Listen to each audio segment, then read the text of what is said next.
West Bengal scholarship 2026 নাম বদলাবে নাকি টাকা বন্ধ, এই পার্থক্য না বুঝতে পারলে বড় ক্ষতি হতে পারে আপনার। বন্ধুরা, তো এই মুহূর্তে হাজার হাজার ছাত্রছাত্রী ভয় পাচ্ছে। কেউ বলছে স্কলারশিপ বন্ধ, আর কেউ বলছে টাকা আসবে না। কিন্তু আজ আমি পুরোপুরি সত্যিটা পরিষ্কার করে দেবো। ভিডিওর শেষ পর্যন্ত দেখুন, না হলে সিদ্ধান্ত নিতে আপনার ভুল হতে পারে। তার জন্য ফুল ভিডিও দেখুন আর সব কিছু বুঝতে পারবেন। ওকে, তো শুরু করতে চলেছি। দেখুন, পশ্চিমবঙ্গ সরকার বদলায় স্কলারশিপ বন্ধ হয়ে যায়, এই ধারণাটা একদমই ভুল। কারণ স্বামী বিবেকানন্দ, নবান্ন, অকিশ্রী এইসব স্কলারশিপ রাজ্য সরকার তহবিল থেকে দেওয়া হয়। তাই সরকার বদলাতে পারে, কিন্তু তহবিল বদলায় না। ছাত্রছাত্রীর অধিকার বাতিল হতে পারে না।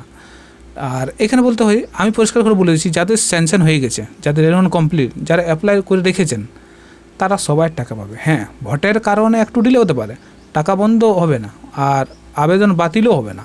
তো আপনার কোনো ভয় পাওয়ার কোনো কোয়েশ্চান নেই। আর হ্যাঁ, অবশ্যই এখন প্রশ্ন তহবিল এর গুজব কেন হচ্ছে, সেটা কারণ হচ্ছে একটা, যে স্কলারশিপের নাম বদলাতে পারে। নতুন সরকার এলে হতে পারে স্বামী বিবেকানন্দ স্কলারশিপ নাম বদলাতে পারে, নবান্ন স্কলারশিপ নাম অন্য হতে পারে। কিন্তু মনে রাখবেন, নাম বদলালে টাকা নয়, টাকা অবশ্যই পাবেন, তাই ভয় পাবেন না। আর যদি পুরনো ইতিহাস যদি চেক করা হয়, সেখানে দেখবেন 15-16 বছর আগে পশ্চিমবঙ্গ সরকার বদলেছে, তখন স্কলারশিপ ছিল, অনলাইন ছিল না। আজ অনলাইন রয়েছে।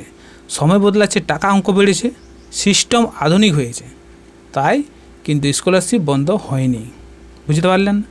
আর গুরুত্বপূর্ণ একটা হচ্ছে, যারা অলরেডি অ্যাপ্লাই করেছেন, রেলন করেছেন, তাদের আবার নতুন করে আবেদন করবেন কি না?